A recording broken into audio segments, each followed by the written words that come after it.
Hey, good afternoon. Good afternoon. I'm so happy to be sitting in this space. It's just unreal. As I look, I see I got a problem. But anyway, we're gonna continue moving on because people will try to stop you wherever you go. Even institutions will try to stop you wherever you go. And if you get out there often enough in the real world, you begin to figure that out. I got to make sure that I'm sitting in my space because I have an Instagram that's going at the same time. I got so much going on that I sit here. But you know, as I think about our subject today, I don't want to get in a space where I'm not comfortable. I want to get in a space where I'm talking to my people. And I want to make this understood because sometimes, even sitting in my space talking to my people, it becomes a part of a bigger conversation. This conversation today is about, let me look it up. The danger of pop-up culture. Now I'm gonna tell you about pop-up culture because see, in my day, we had people that volunteered to do stuff. We had people that went out of their way to try to help a community grow, to give the kids an opportunity to get from where they're at to go somewhere else. Even in this culture, it's the same thing that's going on. But what we have to realize is when we get out there in this culture, in which we live in, sometimes we got to realize what's going on in the background because people are not as forgiving as they were when I grew up, or even any generation, as far as I'm concerned, up until this point. So let me talk about something that I've seen with my own eyes. Something that's become way too common. Something that's going to get somebody hurt, sued, or sitting in court. Or somebody gonna say, I was just trying to help. So let me sit in my space for a moment. Because what I'm about to say isn't loud, but it's real. We're living in a different time today. A time where people don't just grieve. They look for someone or someplace to blame. A time where tragedy can turn into a lawsuit before the tears even dry. A time where a good-hearted person, a real good-hearted person, that's engaged of their time.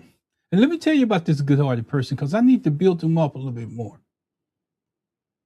They're comfortable in a place in their life where they don't have to work all the time, where they can dedicate time and they think they're putting back into a community and they think that they're doing the right thing. They have the objective of doing the right thing. I love basketball. I love football. I love swimming. I love all those things I did when I was younger. And somebody had to direct me in that direction to get there. I'm talking to those people. Those people that's like I said, to build up something in life. You know, a volunteer, a good-hearted volunteer can suddenly become a person somebody expects to pay for their pain. I told you, this sitting in your space, it's about talking to my people. This is about when you make decisions, make sure that you see the whole picture.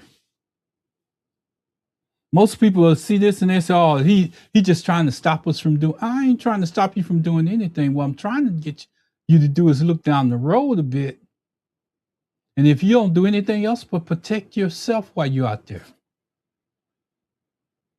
I'm gonna tell you how I got here. The way I got here was simple. I took my son to a practice, my grandson, and I sit there and I watch those individuals. And I watch how much they tried to put into those young kids that was out there, how they tried to encourage them, how they tried to get them to bite into what they were saying. But in doing that, I noticed something that was missing.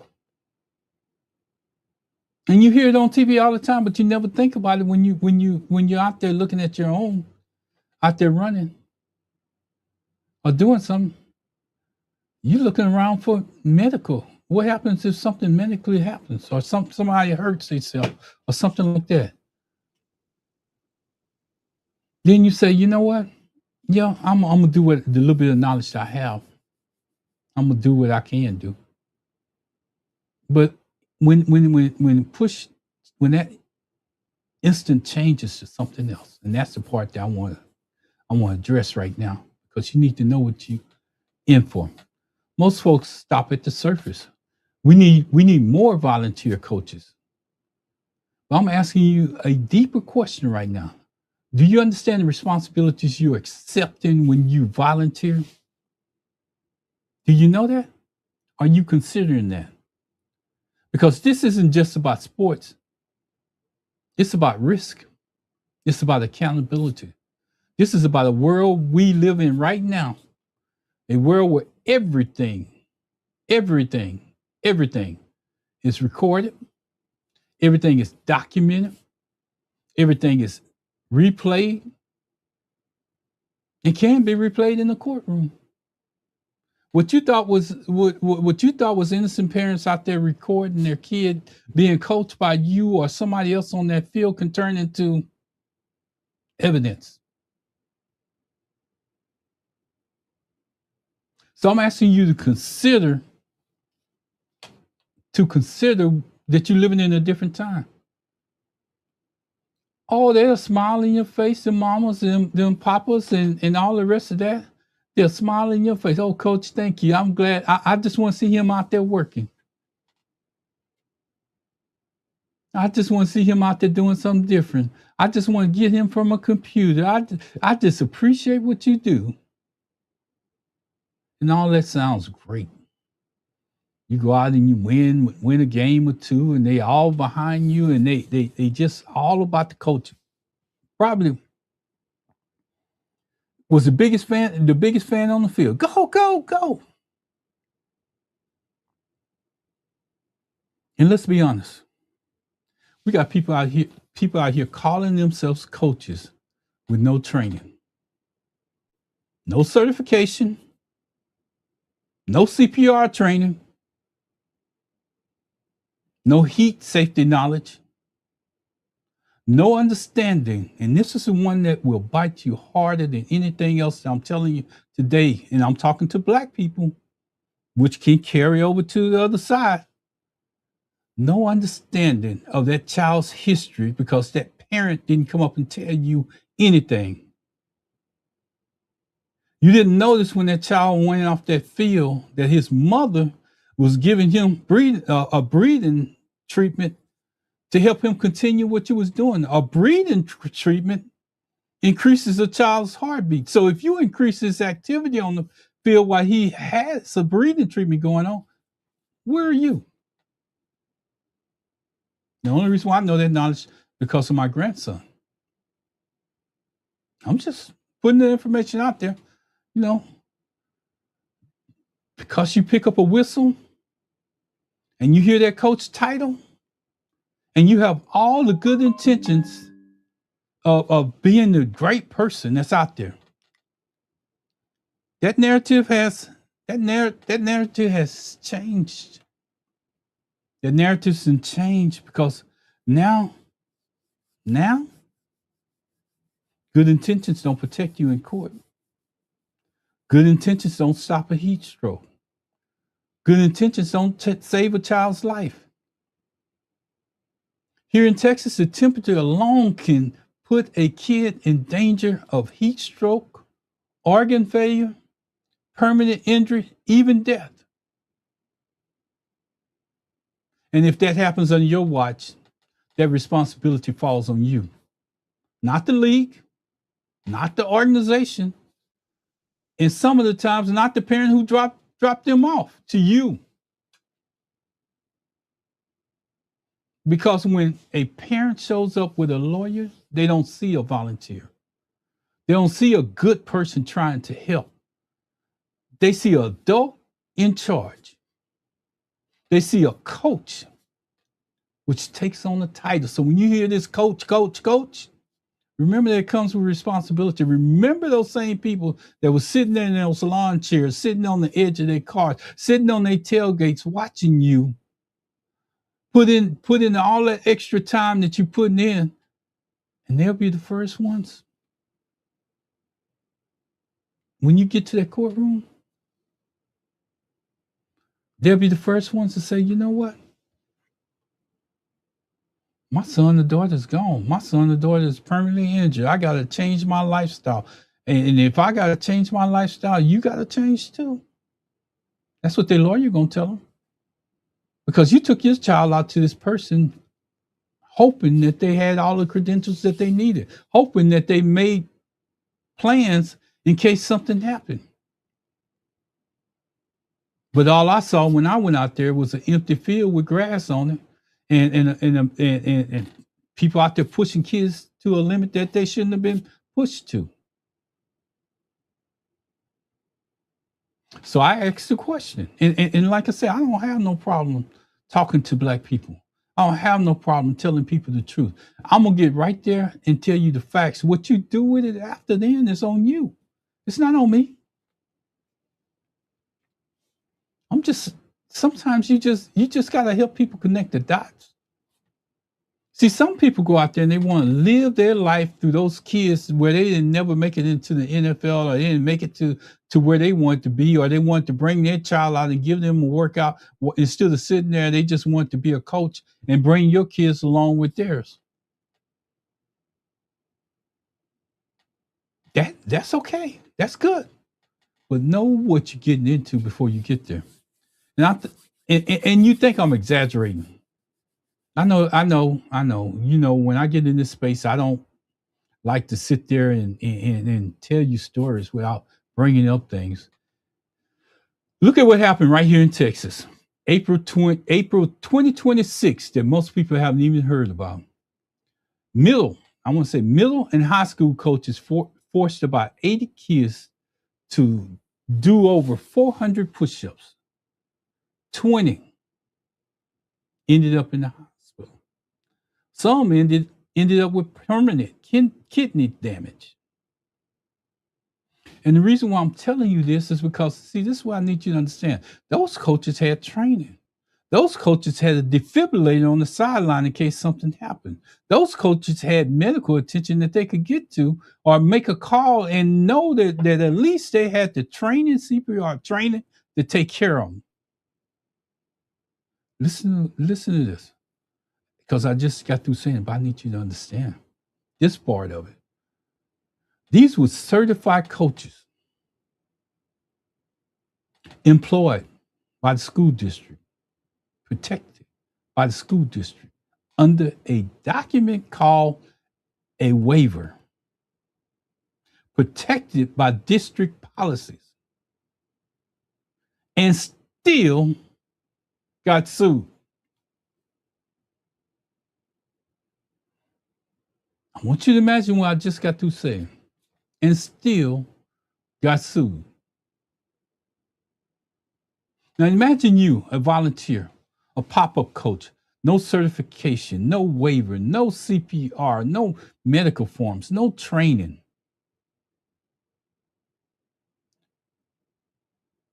No training. Imagine what happens when a kid collapses on your watch.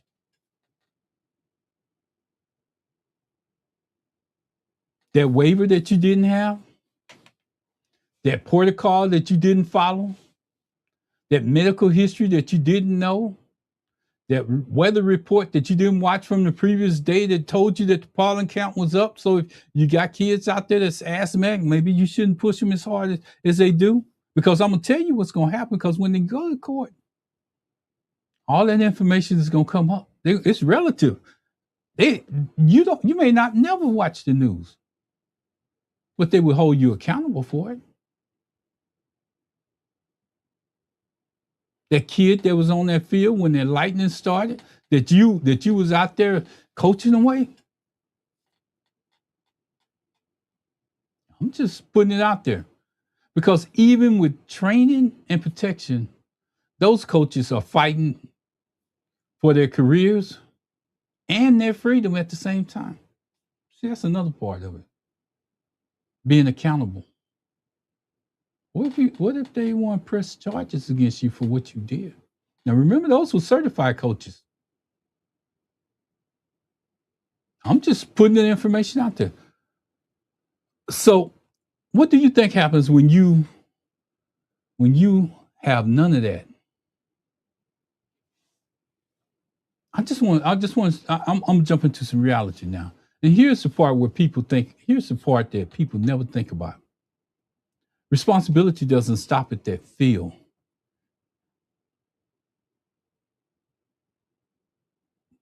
It follows you home. It sits in your living room. It lands on your spouse.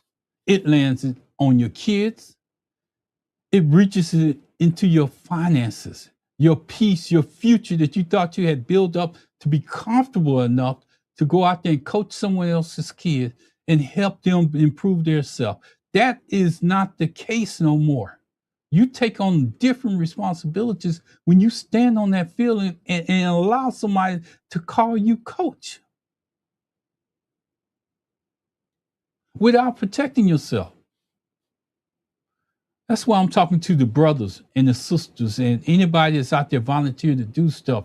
Make sure that you protect yourself while you're out there, because that parent is going to become your worst enemy if something happens to their child. Something happens because you volunteered to be in the position that you were. I'm just telling you to count the cost. Not the cost of money, the cost of responsibility, the cost of liability, the cost of stress, time, and family impact that you're gonna go through. That thing that you got your joy out of, that volunteerism that you put in, that extra stuff that you did, now is around you every day. That job that you enjoyed getting away from is going to have to pay for it, not your expenses, but somebody else's expenses and the lawyer's expenses that they got. I'm just asking you to think and connect the dots. That's all. You can still do whatever you want to. It's options out there. You can do whatever you want to, but I'm just asking you to think about what you're doing before you do it. And later in this episode, I need to tell you the story. Now, I'm going to tell you a story right now because I'm going to tell you how bad it is right now. Let me give you an example, because you need to understand this and understand that I'm not just reaching out to you. I'm trying to help you understand not where your mind is, where your intentions are, but where other people's mind can go. Imagine you walking down the street and you just look up and you see a baby on a balcony. Then you continue to watch it and you might be calling to try to get attention of somebody or whatever. That baby 5 floors up. And that baby happens to slip through the rail. And you're the only one standing there between that baby and that ground. And you risk your life and that baby's life and reach out and grab that baby before it hits that concrete.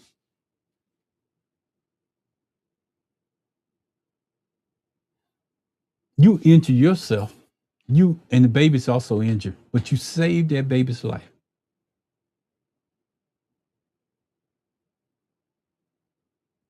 You would think that mother would run out there and thank you, thank you, thank you. You would think that father would run out there, thank you, thank you, thank you, because I thought they were safe on the balcony. I thought there was this. I thought there was that. You know what they end up taking you to court for? To sue you because the baby was injured when you called them. Explain that. So do you think in your volunteerism, when those people get in their face and they're telling them that, it's some negligence here, and it's a possibility that I can help you pay your bills, your hospital bills. It's a possibility that I could get you compensation for your child, because see, it's not what they seen on that field. It's not what they seen after their child was transported. It's not what they seen when their child was possibly in the coffin or laying in the hospital bed or something else. It's that 3 or 4 days afterward, and they go in and they going through their house, and they realize that that person is no longer there, or that person's in the hospital, and they changing their lives to go see them. That they realize that if I wouldn't have took them out to their football practice, but then they looking for a reason to hold everybody else accountable, and just so happen that you become that reason. Good intention does not erase responsibility. And leadership over children require more than a warm heart and a whistle. It requires foresight. It requires preparation. It requires asking the hard questions before something goes wrong. Because the day you volunteer, you never expect the day, I'm gonna make sure I get this right. Because the day you volunteer, you never expect to be explaining a 10-second decision 5 years later in the courtroom. But that's the world that we live in. And that's why I sit in this space today. I'm sweating today for some unknown reason. That's why I sit in this space today, to try to help you understand. So when you get to that point, you can say, you know what? I made a decision, and I'm still doing it. But I heard that brother when he was talking on that radio, when he was trying to tell me that I should have just thought about what I was doing. It's too late then. So that's the reason why I'm sitting in this space. I reserved this space to help you, help yourself. Because I ain't seen nobody else out there doing it. And let me just say this. Good intentions don't protect you. Here in Texas, the temperature alone can put your child in danger. You heard me saying that earlier. Heat stroke, organ failure, permanent injury, even death. And if that happens under your watch, their responsibilities fall on you. And the real reason why you heard me say that in the opening, because the league's gonna run away from you. The organization that you got your team on, the uniforms that they got on, the parents who dropped them off. I'm gonna say that again because that's important, because I know it happens. Because when that parent shows up with a lawyer, and you heard me say this earlier, they don't see you as a person trying to help. They see you as an adult in charge. They see you as a coach. They see you as a person who should have known better. And in that courtroom, just saying I was helping the community. I was volunteering my time. I did this, I did that. What they forgot to tell you is that you're not saying that. You have to hire a lawyer to say that for you. I'm trying to be clear here. You have to hire a lawyer to say that for you. So you're already you're out of money already, because you got to defend yourself with a lawyer. That's the reason why I'm repeating what I said in the opening, because I need you to hear it twice. Because you have to defend yourself. You're out of money. It's not like they're gonna sit you down on the stand and say, "Hey, coach, what was your intention? Coach, what was going on?" No, when you get a lawyer against a lawyer, you're gonna have to get your lawyers involved. And you know who's gonna get paid, regardless of whatever's going on? And you're gonna be sitting in your chair in your house later on after you spent that money, even if you get out of it. You're gonna say, "Man, I wish I would have thought about it. I wish I would have put more thought into it." That's what I'm trying to tell you right now. It ain't the same times in which you grew up. It ain't there, because everybody's trying to get what you got. And this is not paranormal. Paranormal. This is me telling you from what's out there right now, what's going on. And I'm trying to show you a pattern of this happening, and people are taking people to court. No, you didn't have no gun to those kids' head. No, you didn't have no gun to their parents telling them to come out there. But you volunteered to put yourself in that position so they could look at you as a position of authority. So I'm gonna give you a text. I'm gonna give you a pattern.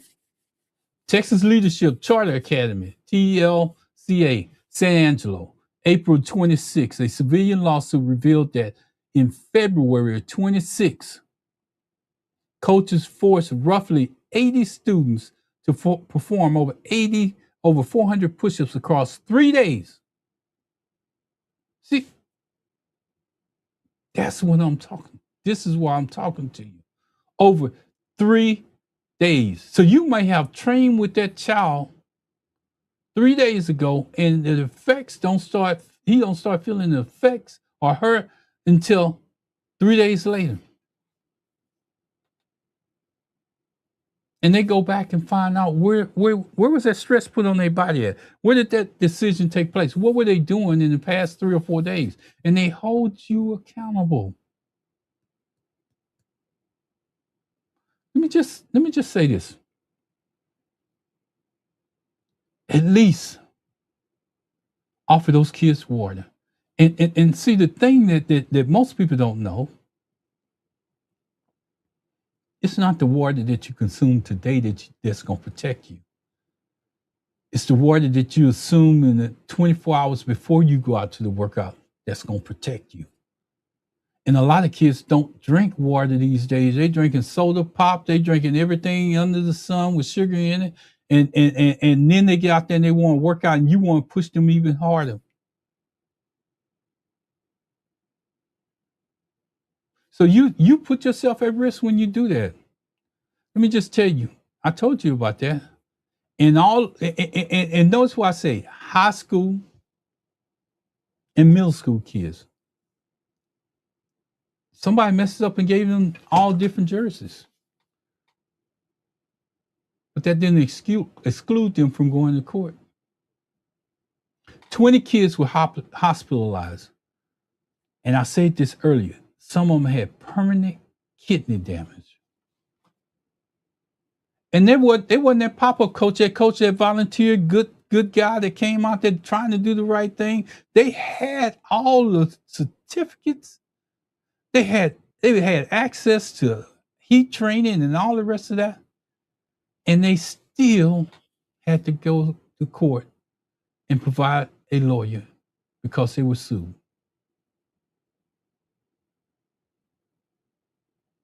I like to pause because I want you to think about it. Because if you don't think about it, if you know somebody that's out there volunteering, the coach or doing something, maybe you need to let them see this.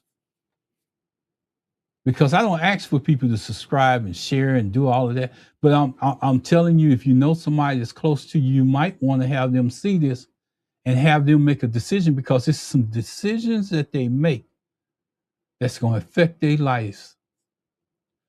Here's another instance. Rockwall Heath High School, Heath, Texas, 2023, 2025. In January 23, the head coach, Harold, and his staff forced the entire team to perform nearly continuous 400, whatever they were doing, specifically over a 40 to 60-minute period as punishment for an individual player's infraction. Now, if you've been out there and you play sports of any kind, you know I leaned over so I can make sure I got it right. 26 students, 26 of those students, and more than a dozen were hospitalized.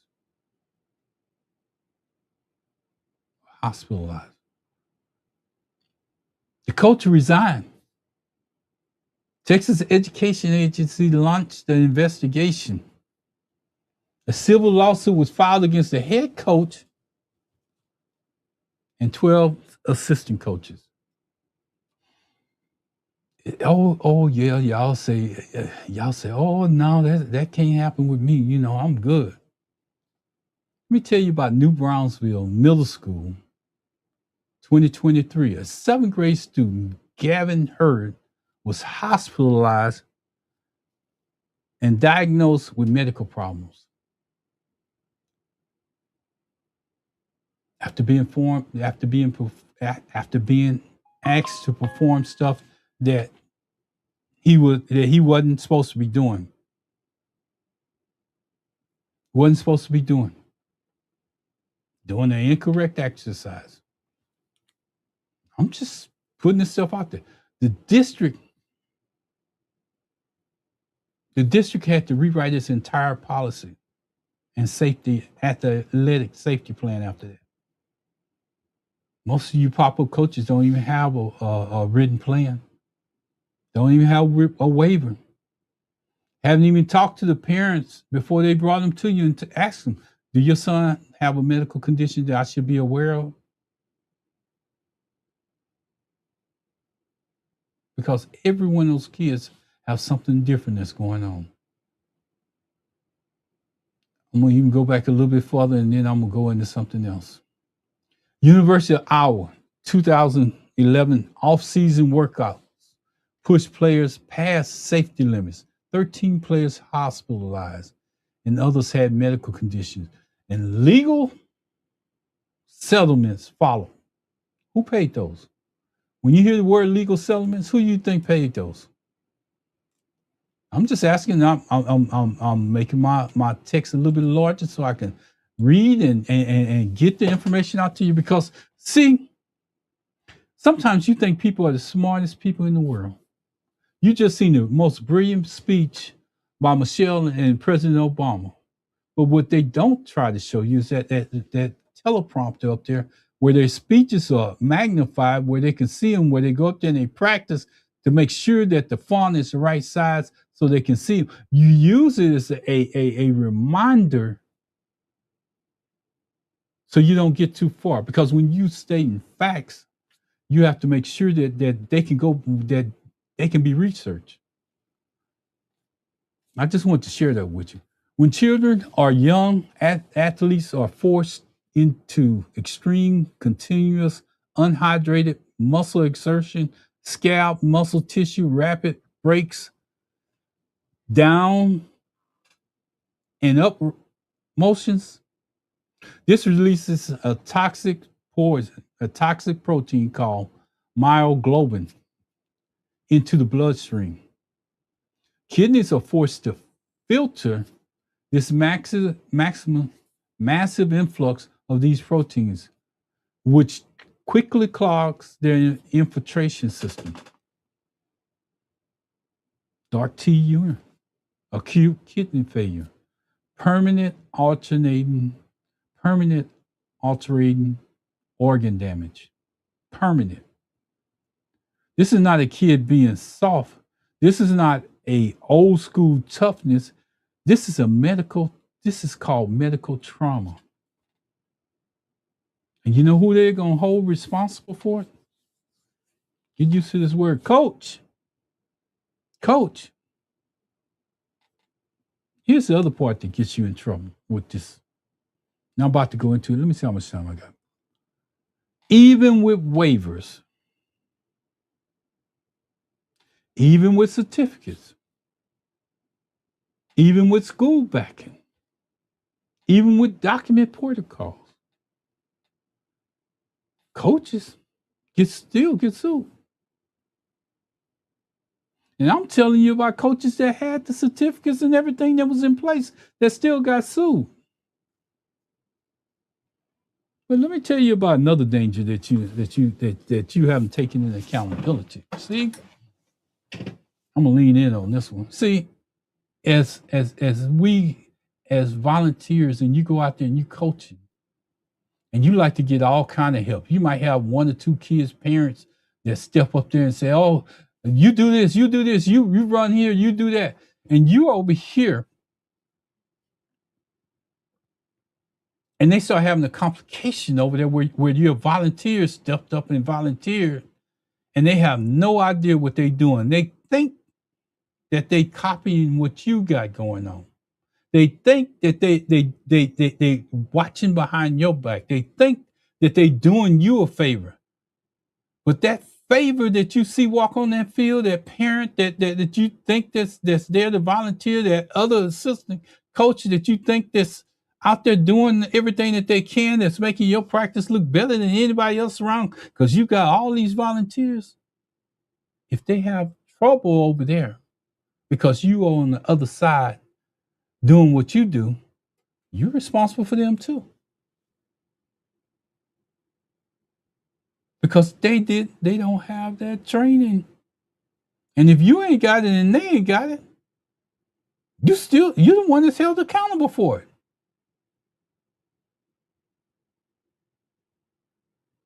The only thing I'm asking you to do is think, my brothers. This is sitting in your space. And the only reason why I'm bringing it up because I seen it with my own eyes. I seen the responsibility. I seen some of the families that was out there with their coaches, and they was out there paying attention. Some of the girls was over there cheerleading up under. It was so hot out there. They was cheerleading up under the cover, practicing cheerleading up under the cover. And I say to myself then, I said, you know what? It's something out here that people are not aware of. These coaches out here, because they wear that name coach, and you add some of them, they didn't make the football team. They didn't make the positions that they want to make. But they come out there when you get comfortable in life, you got your money set, you think you're gonna roll into retirement, but wait a minute, something happens along the way. That volunteer that you just became begins to cost you. And here's the thing that most of you guys don't even think about. And I'm gonna share it with you. Your spouse is part of it, even though she's sitting at home on the couch. Probably got her nails done and everything else, and she's sitting comfortable. She said, "Oh no, that don't involve me." Oh no, they come after the whole family. Because when you went out there, you wasn't protected. So you wasn't protecting your family. You know who suffers? Your kids. You know who suffers? Your wife. You know who suffers? Because you might have to sell everything that you got to pay for the lawyer just to defend you to go to court for volunteering. So when I'm sitting in this space, I try to do it from a point of what I've seen. Then I go back and I research it to make sure there's something I should be talking about, something that relevant to Black people.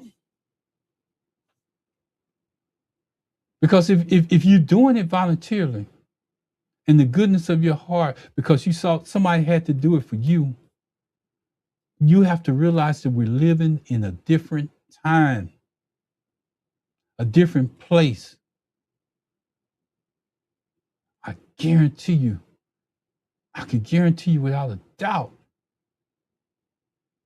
that something happened to one of those kids out there that you're coaching, and there's nothing that you can do, nothing that you could have done, nothing that was within your means to handle it. Those parents are going to hold you accountable.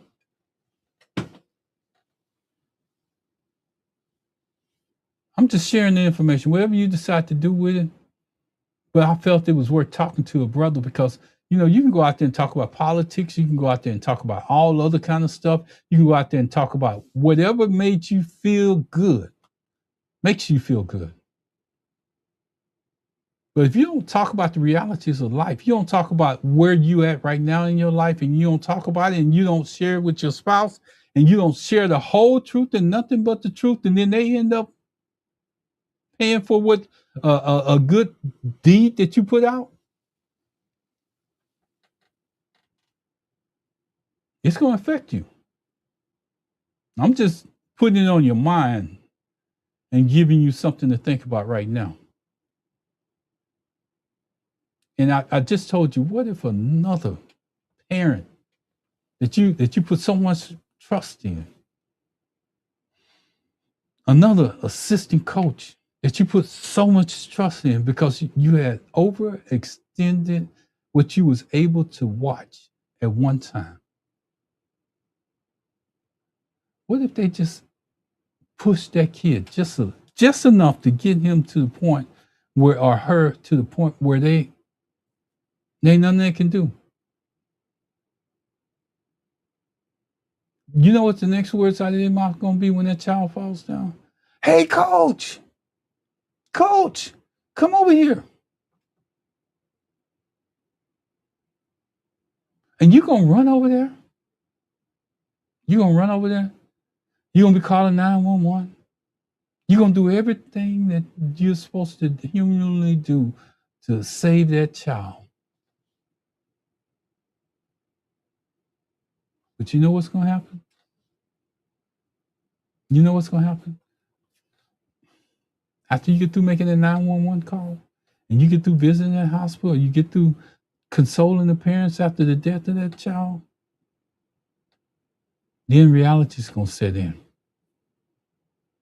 And when that reality sits in, that's when you're gonna start thinking, and that's when all this stuff gonna come into play. I should have never had him over there. I should have never accepted him onto the field. I should have made sure that he at least had some type of certificate or some type of training. I should have made sure that he had some type of waiver or something like that. He shouldn't have been over there. But I'm over here, and it's gonna cost me.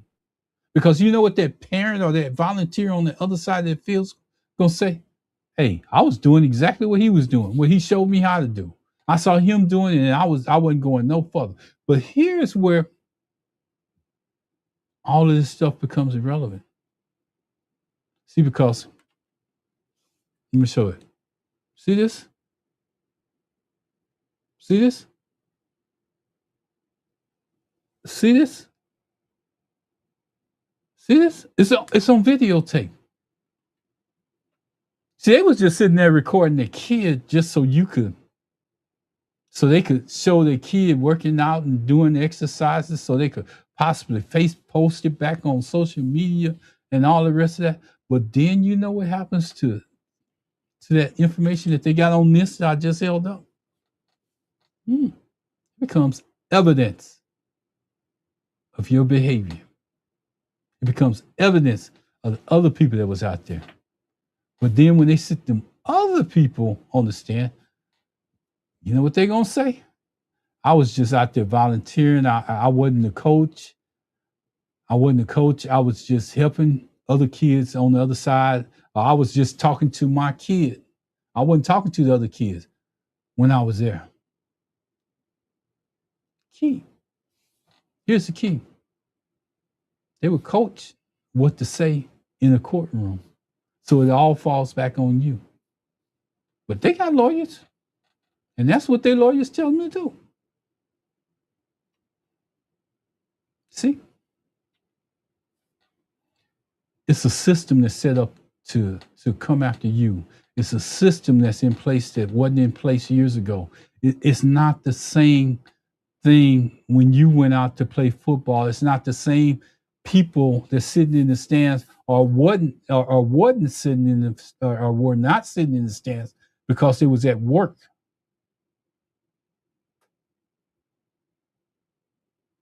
These people sitting in cars with lawn chairs and everything else out there, watching your behavior with their kids, recording your behavior with their kids, going through everything. And if they don't have their cell phone up, I guarantee it's 2 or 3 more parents that step up with a cell phone that's and got their kids recorded, just so happen to have their kid in it that had an incident with you.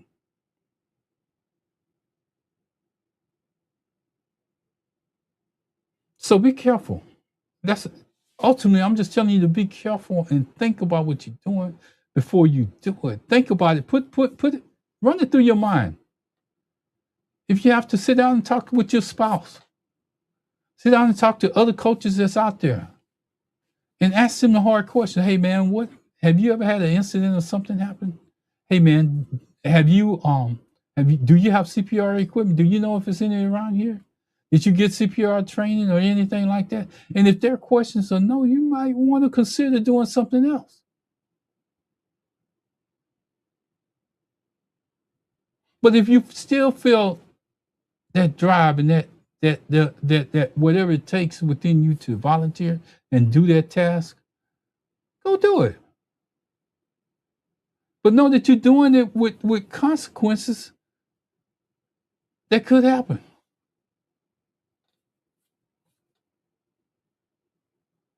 And then you could take the attitude, I did this for 5 or 6 years. I never had a problem. That's the thing about it. You only have to have, let me say that real loud. You only have to have,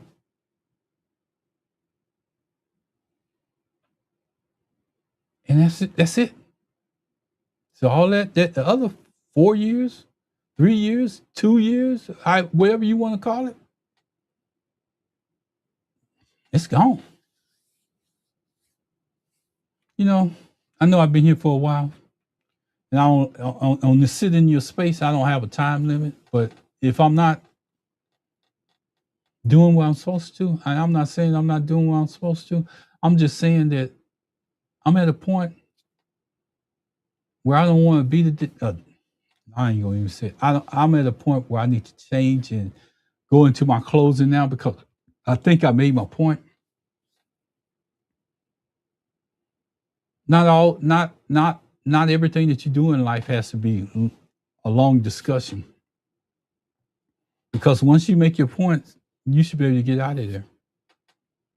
And I think I made every point that I wanted to cover. I didn't even cover some points twice within this span of time that I'm using this equipment for. So the only thing I'm asking you is to think before you volunteer. Think before you take responsibility for someone else's child. Think about life, the life you build, the life that you put into those cars, those houses, and your spouse has a job where she's been on and she's comfortable, and you plan on sending your kids to college, and you got money set aside in your 401k and all the rest of that. Think about that when you go out to volunteer. How fast can it change is another one. If something goes wrong, you remember me telling you about it only takes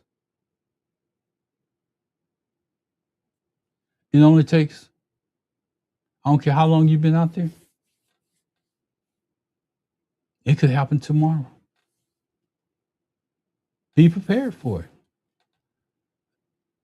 Do some things to go out to the parents and ask them, hey, do your son or daughter have any type of medical condition that I should be worried about? When you have those kids cuddling in that huddle, wave over the parents. Hey, I want you to go get your parents and bring them over here bring them over here. I need to know if any of your kids have a medical condition that I should be aware of. But see, when you call them over, this is what I want you to do. I want you to get your spouse to record.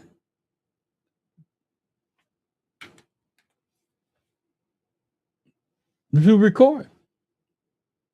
When you ask those questions in that group huddle. Now, you do know that we're out here practicing, and you do know that the temperature is up and the heat. I'm gonna do my best to relay that. I'm gonna do my best to change, and I'm gonna ask questions, and I'm gonna ask that you bring water to the practices. I'm gonna ask that you have your kids drink plenty of water the day before, and it's certain things I'm gonna do. I'm gonna let you know that if something should happen, my first response is gonna be called 911. I'm not certified or medically certified, and I need you to know that. And if you want to take it one step further, that's where you pull out your waivers. Day one, not 2, 3, 4, 5. You pull out your waiver or whatever. You say, look, me and my family, we're here to do this to help you. And if you can't sign this waiver, I can't do this. Because that's your first line of protection. I'm not going to say it's going to keep you, but at least that you did the same thing that they was going to do to you in their courtroom. You was going to show videotape of those parents standing around. You might have to do it 3 days in a row to make sure that you get them all on there.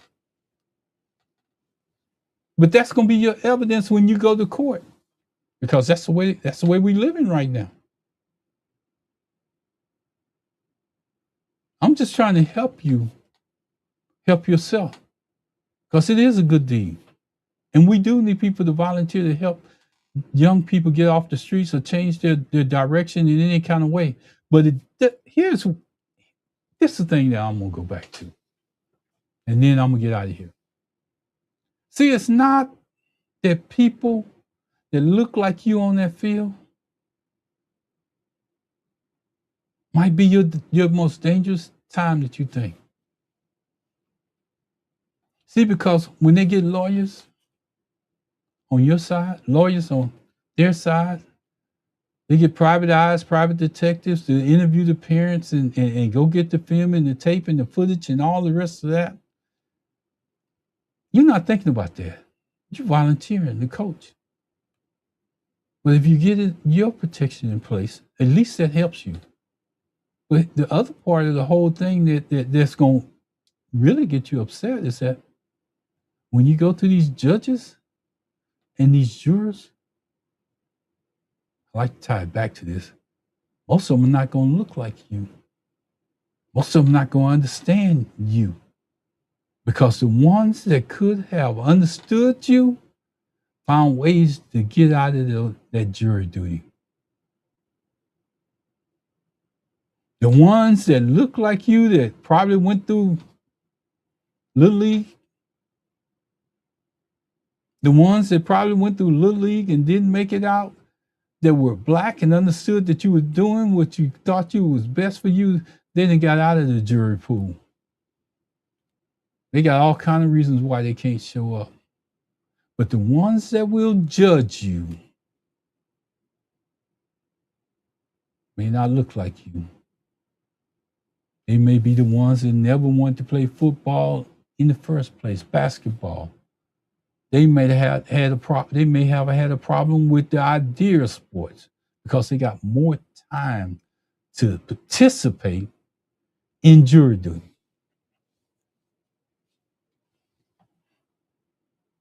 Now, see, I'm talking to you direct because I need you to understand I'm talking to my people when I said that. Don't ever think that people don't care about their child. Their injury, their medical bills, their future. And that will hold you accountable.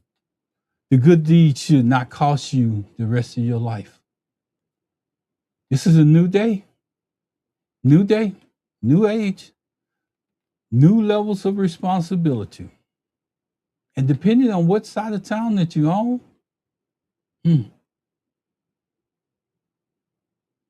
depending on what side of the town that you own,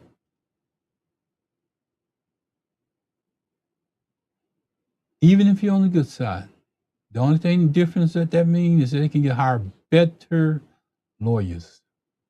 On the other side, they may not hire better lawyers, but they ain't got nothing that they won't do to get you to help pay them.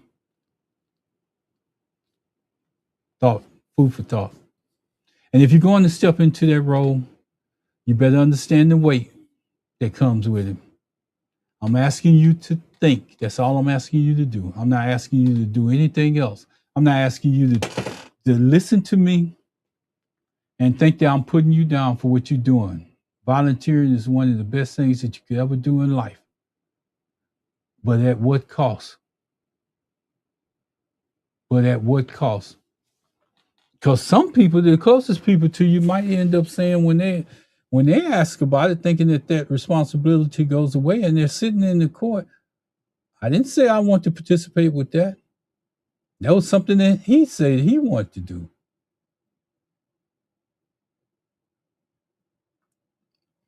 That'll sink in probably in a little while. You know, with that being said, I just want to say thank you. If you're listening in, I want to say thank you. I hope you got something out of it. I hope it took you to a place where you could just think about the consequences. And that's the only objective that I was trying to serve here today. I enjoyed it. It was one of my pieces that I pushed back and I pushed back and I pushed back. And I finally got to a point where I wanted to bring it out, and I did the best delivery that I possibly could. And I want to say thank God, thank God, thank God, because if it wasn't for him, you or me wouldn't be here. If it wasn't for him, you or me wouldn't be here. So y'all take care. Enjoy the rest of your day. I hope I took some of your time to explain some things to you. And if you didn't get it and you know somebody else that's out there volunteering, make sure to share it with them. Make sure to share it with them so they can get the knowledge that they need. It's not only about running out there blowing that whistle, having that pad in your hand, or iPad or whatever these days. It's about knowing the responsibilities that come with it. Take care. I'm out.